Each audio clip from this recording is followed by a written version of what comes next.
नमस्कार, SPT news में आपका स्वागत है। पेश है राजस्थान जोधपुर बीकानेर जिले की बड़ी खबरें। राजस्थान के मुख्यमंत्री अशोक गहलोत ने कहा कि बाल श्रम एक कलंक है जो बच्चों से उनका बचपन छीन लेता है और हमें इस समस्या की जड़ तक पहुंचकर इसका उन्मूलन करना होगा। गहलोत शनिवार को विश्व बाल श्रम निषेध दिवस पर आयोजित वेबिनार को संबोधित कर रहे थे। उन्होंने कहा कि राज्य सरकार बाल श्रम रोकने और बाल श्रमिकों के पुनर्वास में राजस्थान को आदर्श राज्य बनाने की दिशा में प्रयासरत है। उन्होंने बताया कि राज्य में बाल श्रम रोकथाम के लिए उच्च स्तरीय समिति बनाई जाएगी जिसमें विशेषज्ञों को शामिल किया जाएगा। जीएसटी परिषद की 44वीं बैठक केंद्रीय वित्त मंत्री निर्मला सीतारमण की अध्यक्षता में नई दिल्ली में शनिवार को आयोजित हुई। वर्चुअल बैठक में राजस्थान का प्रतिनिधित्व करते हुए नगरीय विकास मंत्री शांति धारीवाल ने परिषद से कोविड संबंधित सभी सामानों पर जीएसटी की छूट 31 मार्च 2022 तक करने की एवं जीएसटी क्षतिपूर्ति राशि शीघ्र जारी करने की मांग की। राष्ट्रीय महिला आयोग ने जयपुर के इलाके से लोगों को जबरन हटाए जाने के दौरान कुछ महिलाओं के साथ कथित तौर पर बदसलूकी करने से जुड़ी खबरों को लेकर राजस्थान के पुलिस महानिदेशक एमएल लाठर को तलब किया है। इस घटना का संज्ञान लेते हुए आयोग ने पुलिस महानिदेशक को निर्देश दिया कि वो इस मामले में तत्काल कार्यवाही करे। महिला आयोग ने एक बयान में कहा, जयपुर के परशुराम सर्किल में रह रहे लोगों को जबरन हटाने से जुड़ी खबरों का महिला आयोग ने संज्ञान लिया है। राजस्थान के पुलिस महानिदेशक से कहा गया है कि वो 14 जून को दिन में 12:30 पर आयोग के समक्ष उपस्थित हों। झुंझुनू में कोरोना संक्रमण की तीसरी संभावित लहर को लेकर जहां प्रशासन ने तैयारी शुरू कर दी है, वहीं चिकित्सकीय संसाधन उपलब्ध करवाने के लिए दानदाता व संस्थाएं भी आगे आ रहे हैं। क्रिप्टो कोविड रिलीफ फंड की ओर से पुनीत अग्रवाल, मुकेश भीमराज का, प्रदीप भुकानिया द्वारा 15 लाख रुपए की मेडिकल सामग्री बीडीके अस्पताल को प्रदान की गई है। कोरोना संक्रमण की पहली और दूसरी लहर में लॉकडाउन के दौरान भी देश भर में रेल कर्मियों ने पैसेंजर और मालगाड़ी ट्रेन का संचालन किया है। संक्रमण के इस दौर में भी आपात सेवाएं देने के बाद भी सरकार ने रेलवे कर्मचारियों को फ्रंटलाइन वर्कर्स का दर्जा नहीं दिया। रेल कर्मचारियों को फ्रंटलाइन वर्कर माना जाए, इसके लिए राजस्थान के 35,000 रेलवे कर्मचारियों ने प्रधानमंत्री और रेल मंत्री को सोशल मीडिया पर पोस्ट लिखी है। राजस्थान सरकार ने कोरोना महामारी के कारण अनाथ हुए बच्चों की समुचित परवरिश के लिए शनिवार को मुख्यमंत्री कोरोना बाल कल्याण योजना की घोषणा की, जिसके तहत ऐसे बच्चे की पढ़ाई और परवरिश का खर्च राज्य सरकार उठाएगी। मुख्यमंत्री अशोक गहलोत ने इस योजना की घोषणा के साथ ही कहा कि सरकार कोरोना के कारण विधवा होने वाली महिलाओं की आर्थिक मदद के लिए भी अनेक कदम उठा रही है। नरेंद्र मोदी और रेल मंत्री पीयूष गोयल ने रेल कर्मियों के साहसिक कार्य की सराहना तो जरूर की, लेकिन इन्हें फ्रंटलाइन वर्कर नहीं माना है। जोधपुर में सीमा सुरक्षा बल के सहायक प्रशिक्षण केंद्र में शनिवार को नव आरक्षकों के बैच संख्या 238 का दीक्षांत परेड समारोह आयोजित किया गया। इसमें बीएसएफ के 52 नव आरक्षकों ने देश सेवा की शपथ ली। दीक्षांत समारोह के मुख्य अतिथि सीमा सुरक्षा बल सीमांत मुख्यालय के उप महानिरीक्षक बीएल मीना थे। उन्होंने परेड का निरीक्षण किया एवं सलामी ली।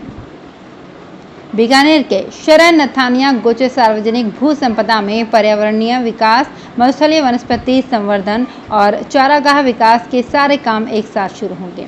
17 जून को सुबह इन कामों की एक समारोह के साथ शुरुआत होगी। ये निर्णय शनिवार को शरण नथानिया स्थित हनुमान जी मंदिर सभागार में गोचर विकास से जुड़ी संस्थाओं और इस क्षेत्र में कार्यरत प्रमुख लोगों की बैठक में किया गया।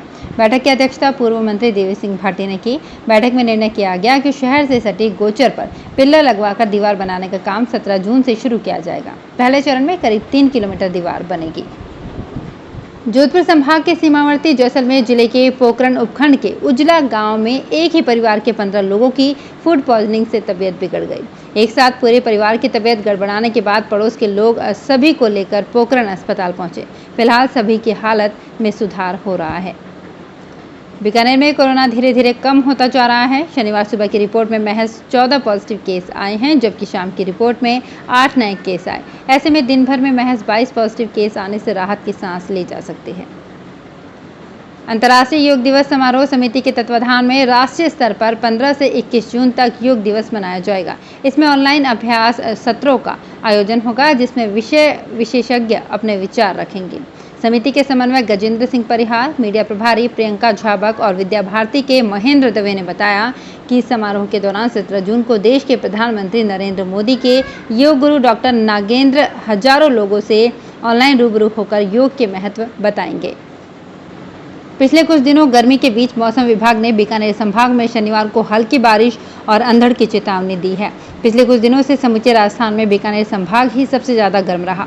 संभाग के श्रीगंगानगर में अधिकतम तापमान जहां 45 डिग्री सेल्सियस तक पहुंच गया, वहीं बीकानेर में 42 डिग्री के आसपास है।